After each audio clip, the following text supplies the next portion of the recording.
morning, world. Good morning, Kwara. Good morning, Ilorin, the beautiful state capital. How was the weekend? Hope it was restful. At least mine was, Alhamdulillah. Hope you had a restful weekend as well. And I pray you have a beautiful week ahead, of course. So, welcome to today's newspaper review on Emirates Radio. I am Latifah Ibrahim-Arowona. Stay with us.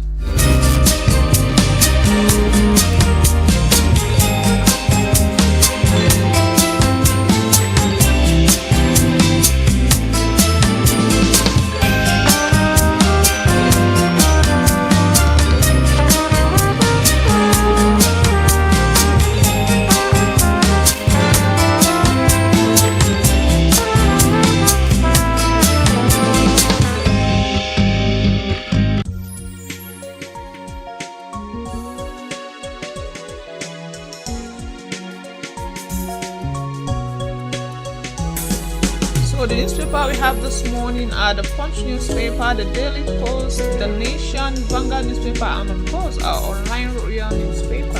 So come with me this beautiful morning on the newspaper review. So the first newspaper I'm going to look at is our very own royal newspaper. Patigi organizes prayers for Kwara North's 2027 gubernatorial project.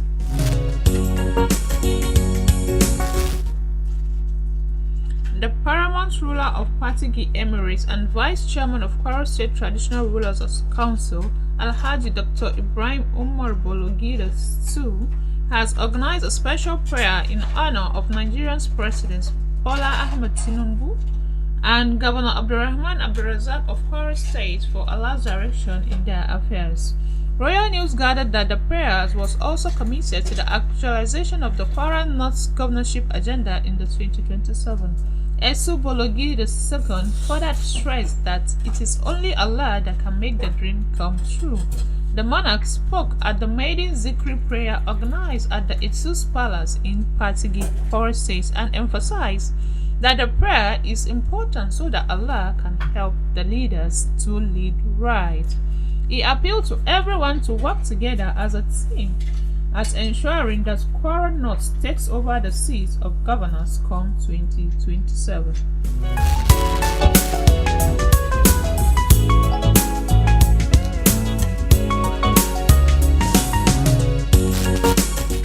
Still on the royal newspaper this morning, Damorin tasked federal government to prioritize staff training or risk aviation safety.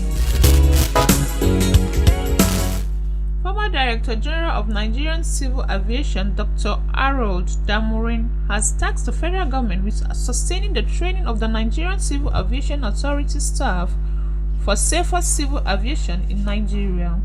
Damorin, who was DG of NCAA from 2005 to 2013 and achieved the US FAA Category 1 status of Nigerian because of the quality of regulation and aviation safety, said he couldn't have achieved the feat without training and retraining of staff. US FAA Category 1 status signifies that the country's Civil Aviation Authority has met the Federal Aviation Administration standard for safety, allowing airlines from that country to operate flights to the United States without restrictions and participate in code-share agreements with US carriers.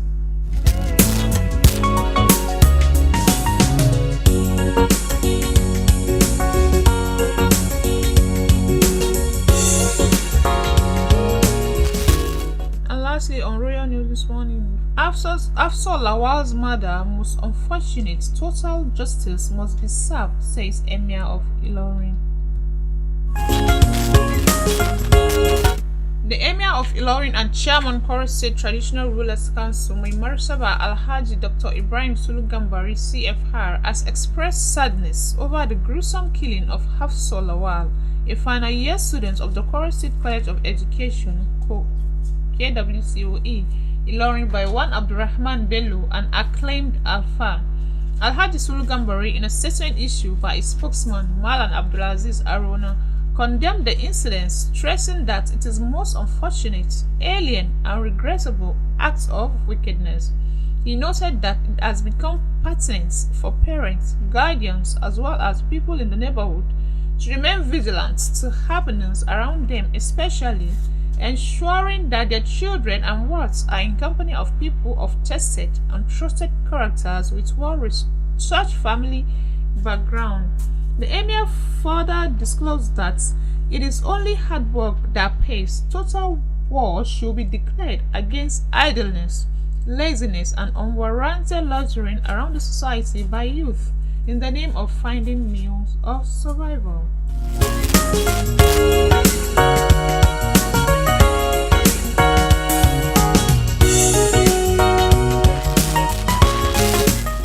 And on the Punch newspaper this morning, LG crisis, Adeleke Oyetola trade words, Labour suspends services. Osun State Governor Ademola Adeleke on Sunday called on President Bola Tinubu to warn the Minister of Marine and Blue Economy, Adegboyega Oyetola, against unleashing mayhem in the state, starting from today. But in a swift response, Oyetola, in a press statement on Sunday, refuted Adeleke's claim that he was plotting to destabilize Osun State, saying its antecedents, pedigree, and track of record of public service in the last 15 years do not support Adeleke's claim. For the 4 years he governed Osun, he gave a good account of himself as a man of peace, a respecter of the rule of law, and one not given to violence. If he is given to violence, he would certainly have fought back violently in 2022, when he was brazenly rigged out. A statement by Oyetola's media team claimed. The statement said anyone accusing Oyetola of violence needs to have his or her head properly examined. Speaking at a press conference in Osogbo on Sunday, Adeleke accused Oyetola of orchestrating a plan to enforce the verdict of the Court of Appeal, Akure Division of February 10th, which allowed the appeal filed by the local government chairman elected on the platform of the All Progressive Congress in the October 15, 2022 election. The elected LG officials were sacked by decision of Justice Nathaniel Ayo Emmanuel of an Osogbo Federal High Court on November 25, 2022.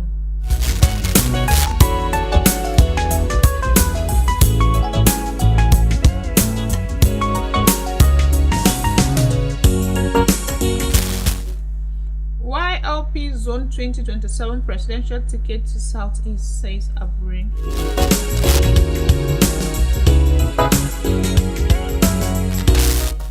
The national chairman of the Labour Party, Julius Abure, on Sunday said he has no regrets zoning the presidential ticket of LP again to the Southeast ahead of the 2027 election. Abure also pledged that the party is still available to support Ndigbo and realize the ambition of ruling the country in future. The party's national chair disclosed this at a rally organized by LP members from the Southeast ahead of the Abuja Area Council elections stated for next year. While assuring the aspirants who came in their numbers that the party will not impose candidates on them, Abure tasked the zonal leaders with the need to realign with other sections of the country and prioritize unity if they hope to win the presidential election in 2027.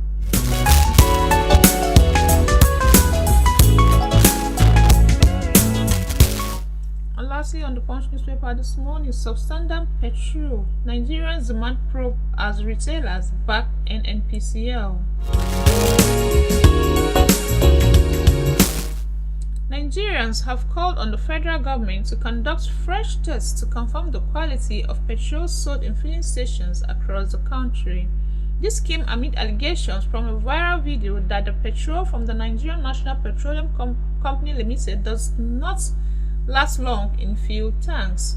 This is even as the Petroleum Products Retail Outlets Owners Association of Nigeria say the fuel from NNPC is of quality standard. On Saturday, the NNPC denied claim that it sells substandard petrol with high burn rates. In a statement by its spokesperson, Olufemi Soneye, the NNPC said it was reacting to a viral video claiming that its petrol does not last long when used.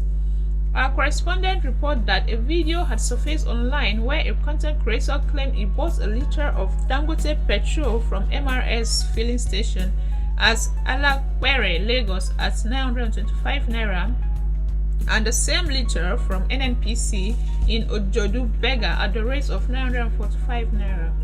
According to him, he poured the fuel into separate power generators and the one running on NNPC fuel stopped after 17 minutes, while the Dangote petrol lasted until 30 minutes.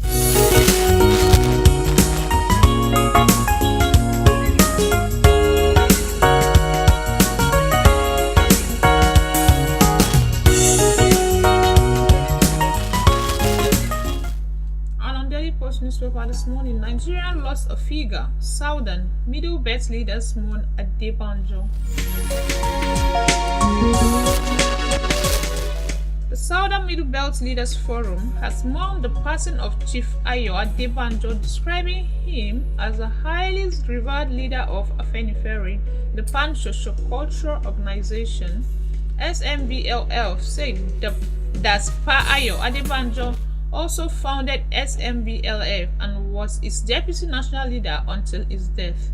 A joint statement issued by the leader of SMBLF, Pa Edwin Kiagbodo Clark, Obaneze President General, Senator Azuta Mbata, PANDEF President General, Ambassador Dr. God knows Igbali, President Middle Belt Forum, Dr. Bogu Bitrus, and Coordinator Barrister John Naya Nwodo explained that the departure of Pa Ayo Adebanjo marked the end of an era, leaving a profound void in Nigeria's political and socio-cultural landscape.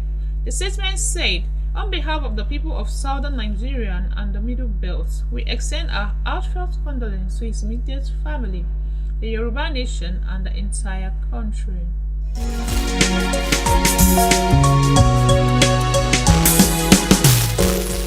Still on Daily Post newspaper this morning, you are still listening to the newspaper review on Emirates Radio. Investigates claims of USAID funding Boko Haram, Al-Qaeda, Indomie to Nigerian government. Borno South Senator Ali Ndume has called on the Nigerian government to thoroughly investigate the claims of the United States Agency for International Development, USAID, funding Boko Haram and other terrorist organizations. Ndume's call came against the backdrop of an allegation made by Pennsylvania Republican lawmaker Scott Perry that USAID was funding terrorist organizations. Perry disclosed this during an inauguration hearing of the subcommittee on delivering on government efficiency last Thursday. Speaking during the session tagged "The War on Waste," stamping out of the scores of improper payments and fraud, focused on alleged misuse of taxpayers' funds, the congressman alleged that $697 million in aid was being funneled to Boko Haram, ISIS, and Al-Qaeda through USAID. Perry claimed that there is no record of USAID using $136 million to build 120 schools in Pakistan. However, appearing on Channel Television Sunday Politics, Ndume said Perry's allegations should be seriously looked into. According to Ndume, you can't say it's just an allegation, it's more than that.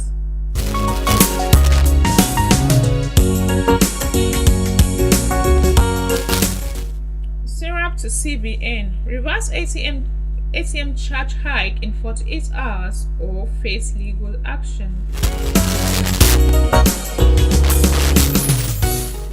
The Socio-Economic Rights and Accountability Project has issued a 48-hour ultimatum to the Central Bank of Nigeria, CBN, to reverse the newly announced hike in automated teller machine transaction fees, calling it unlawful, unfair, unreasonable, and unjust.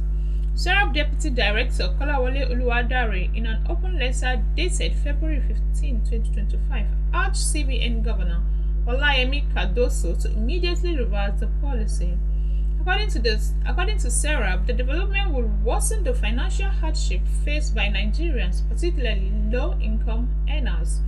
The letter, titled "Syrup Gives CBN 48 hours to withdraw unlawful, unfair hike in ATM transactions, observed that the increase contradicts Section 421A of the CBN Act of 2007, which mandates the Apex Bank to ensure adequate and reasonable financial service for the public in the national interest.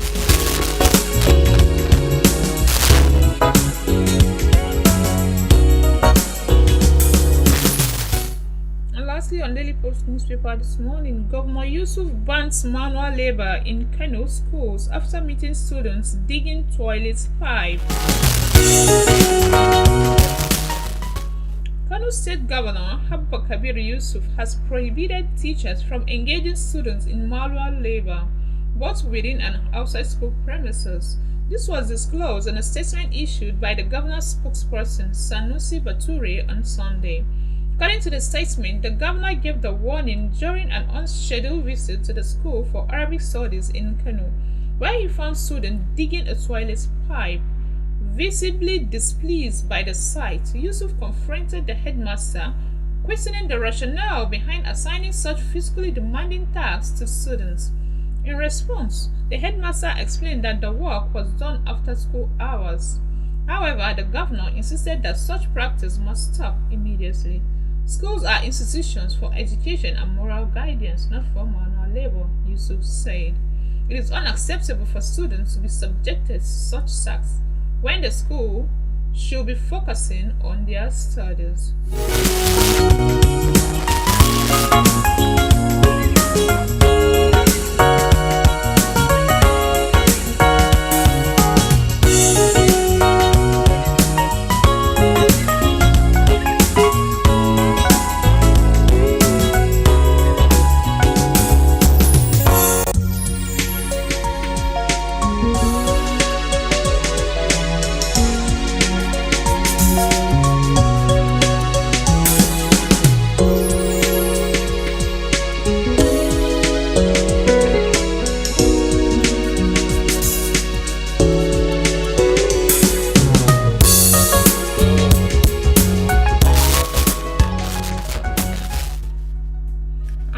Newspaper this morning, 201 Nigerians head for home on Trump deportation order. No fewer than 201 Nigerians are in the immigration camp set to be deported home from the United States, in line with the President Donald Trump's immigration policy. Yet 5 of them have been cleared for immediate eviction from the country. According to the U.S. Ambassador to Nigeria, Richard Mills Jr., among the first batch of deportees are those serving jail terms in the U.S. prison. The envoy said the deportees will be taken to Lagos but did not indicate when. He spoke during a meeting with the Minister of State for Foreign Affairs, Mrs. Bianca Odumegu Ojukwu, at our office. The U.S. President has been fulfilling his campaign promise to deport illegal immigrants. He has deported citizens of countries such as Colombia, Mexico, and India, among others, as he aggressively pursues his policy of getting out undocumented immigrants. According to a statement by Mrs. Odumegu Ojukwu's media aide, Magnus Eze, the envoy said those to be repatriated will be dropped in Lagos. There wouldn't be a room for whether it should be in Port Harcourt or Abuja. The first group will be convicted prisoners. Those who committed crimes are in the U.S. prison. Some of them are those who have clearly violated U.S. immigration law. They appealed but were denied, yet they are still in the U.S. They have committed immigration crime. The minister pleaded for dignified treatment for Nigerians to be deported. This in view of the fact that many of those convicts being deported from the U.S. are man-planned with handcuffs on their hands and legs.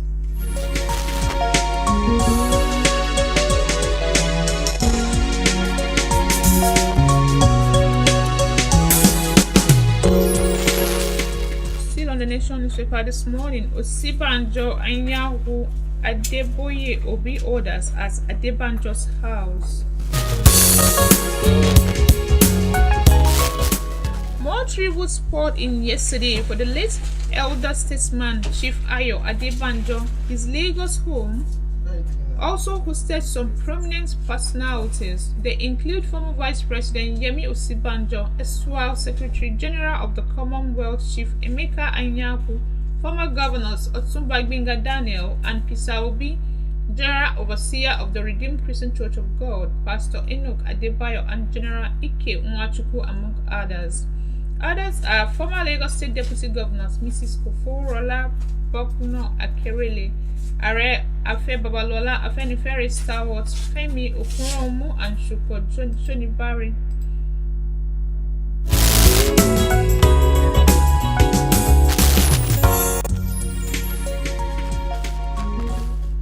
University Ado Ekiti Abuad, Are Afe Babalola, and one-time Anambra State Governor Chris Ngige also paid glowing tributes. Chief Babalola described the passing of Adebanjo at 96 as a great loss to Nigeria and the legal profession. Babalola said he was deeply shocked upon receiving the news of the passing of my elder dear friend and compatriot Chief Ayo Adebanjo, a truly distinguished citizen. The departure of this exceptional Afenifere leader reminds one of the timeless words of Clarence 318. There is a time for everything and a season for every activity under heaven.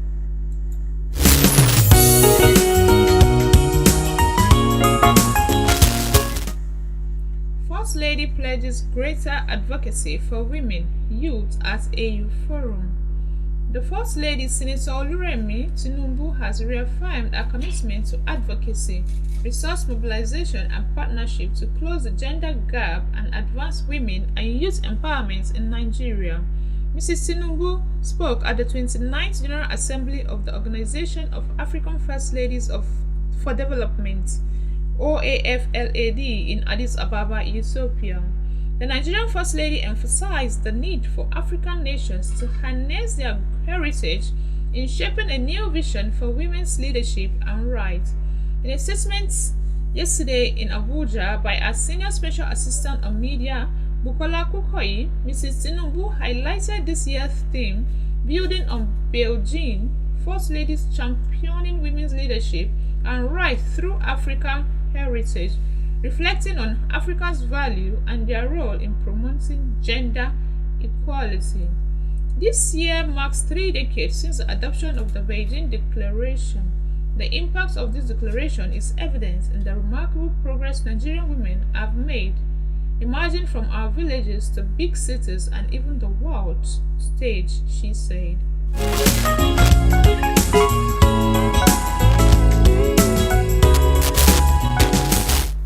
Lastly, on the Nation newspaper this morning, Alaafin's coronation in jeopardy over unknown whereabouts of Osun monarch.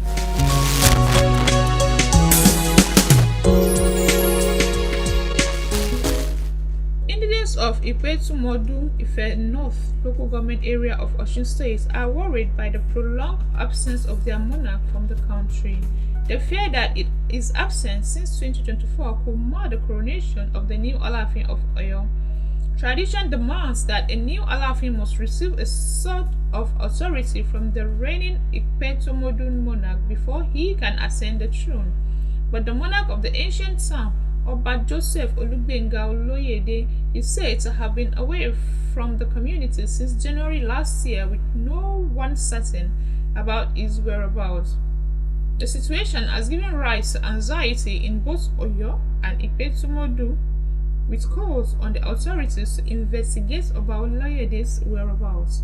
Where is our king? Why has he not returned from his overseas trip? These are the questions on the lips of the indigents of Ipetumodu.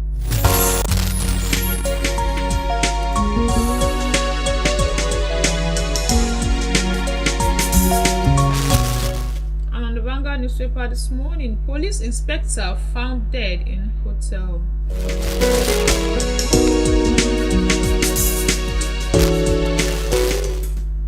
The lifeless body of a police inspector identified as Haruna Muhammad was discovered in a hotel room at Anthony Uzome Estate, Oyeyemi Akute in the Ifo local government area of Ogun State. It was gathered that the inspector, who was attached to the Ishashi Police Division in Lagos State, had arrived at the Super G Royal Hotel in Anthony Uzeme Estate, Oyeyemi Akute, with a woman at about 1 o'clock a.m. on Saturday. The hotel manager, Deborah Dejobi, reportedly found their room unlocked at around 8:52 a.m.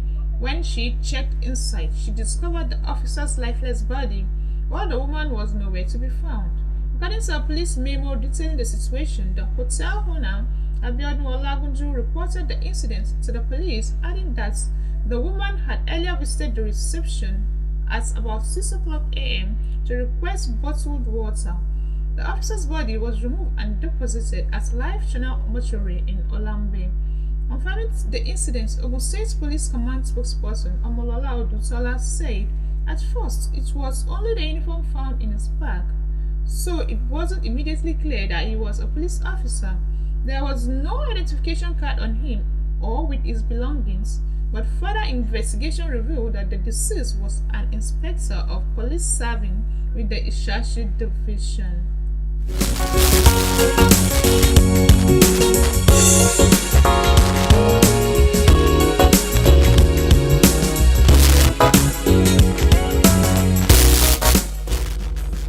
Still on the Vanguard newspaper this morning, 43,923 candidates scored over 5 credits in WAEC 2024. The West African Examination Council (WAEC) has officially released the results of the 2024 second series of the West African Senior School Certificate Examination (WASEC) for private candidates.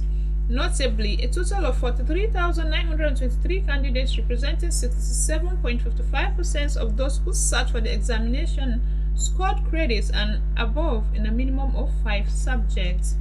In a statement by the acting head of public affairs, Moyosola Adeshina, out of the 65,023 candidates participated in the exam, the results indicated a promising performance, especially with the 34,878 candidates, making it 53.64%, achieving credits and above in 5 subjects, including English language and mathematics.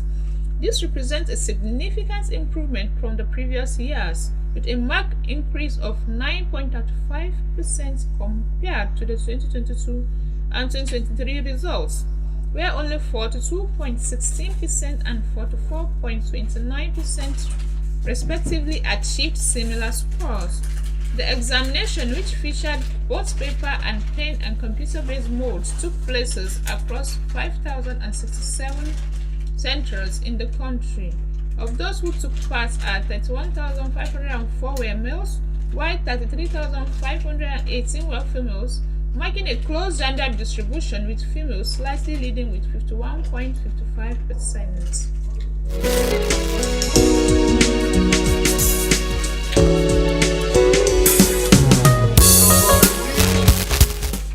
And lastly, on the Vanguard newspaper, on our newspaper review this morning, the federal government to engage 68,000 Nigerian health workers on usage payroll.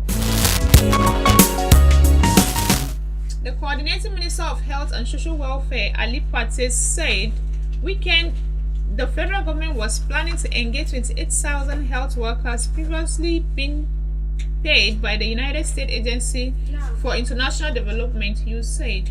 Speaking in an interview on Channels Television, Pate said the government was ready to take ownership of the country's healthcare sector amid the change in the policy of the U.S. government.